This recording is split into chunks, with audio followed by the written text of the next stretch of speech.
سلام بچه ها، حالتون چطوره؟ اومدیم با یه ویدیو خیلی خفن دیگه، توضیحات مایک برای شیائین. چرا صدا میشه؟ هم چرت و پرت میگم چون چرت و پرت نیست، واقعا خوبه، ولی مثلا ویدیو خاصی نیست. امیدوارم این ویدیو لایک بخوره بره بالا، قشنگ همه ویدیو منو ببینن. لطفا منو دنبال کنید. آقا ببین، کلا از بالا شروع میکنم، توضیح میدم.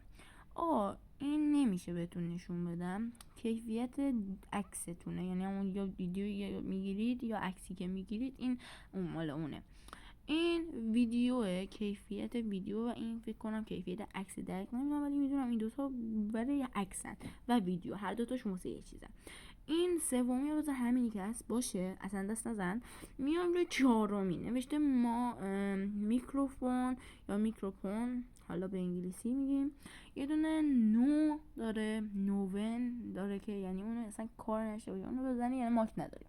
یه دونه دیگه داره که فضا، یعنی بیرونیه، یعنی صدای تو اصلا نیست، فقط صدای اونه.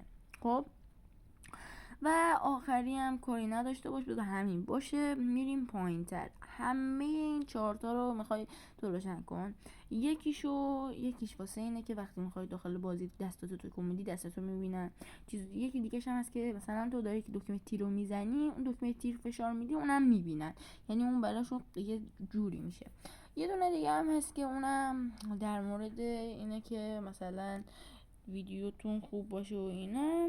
و بله، و ویدیو بعدی به پایین اینو میزنی. خب از اینجا اینو وقتی میزنی میری واسه توضیحات بیشتر و اینا رو کار نداشته باش، چون اصلا به درد تو نمیخوره.